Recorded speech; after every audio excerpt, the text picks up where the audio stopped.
পরান পূজাতে চলে এলো, তুই কটা জামা প্যান্ট নিলি?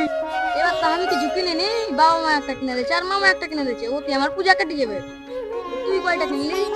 আমিও তো আর কিছু কিনে নি, মা বাবাও কিনে দেয়নি, একটা মাসি কিনে দিয়েছে জামা। হ্যাঁ গো রোহিত, তুই কটা জামা প্যান্ট কিনেছিস? বাবা মা শুধু আমাকে একটাই কিনে দিয়েছে। মানব দা তুমি কটা লেছ? আমি তো বেশি কিছু লেনি। আমার মা বাবা একটা লিয়ে দিয়েছে, আর একটা মেসো লিয়ে দিয়েছে, আর একটা পিসি আমাকে দিয়েছে। মোট 3টা লিয়েছি। কুষাণ, তুই পূজাতে কয়টা জামা প্যান্ট নিয়েছিস? ওরা নিতে পারবে নাকি? ওরা তো ভিখারি, ওরা তো গরিব।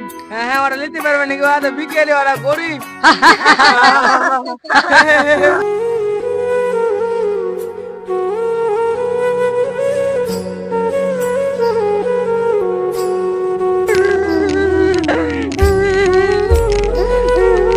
বাবা, ওই পাড়ার ছেলেওয়ালা গেলা পূজাতে জামা কিনেছে, দিয়ে আমাকে অপমান করছে। নাই আমরা গরিব ভিখারি, আমাকে তুমি একটা জামা কিনে দাও বাবা। আরে বাবা রে, তুই বলিস না আমরা গরিব মানুষ, দিন খাটিয়া দিন খাই। বাবা তুই কাঁদিস না রে, আমরা কোথায় পাবো বল? আমাদের দেখতেছ না আমরা ছিঁড়া ফাটা জামা পরে আছি। তুই কাঁদিস না রে বেটা, রে বেটা তুই কাঁদিস না, আমাদের ওপরওয়ালা আছে, তুই কাঁদিস না রে বেটা। বাবা তুমি আমাকে একটা জামা কিনে দাও।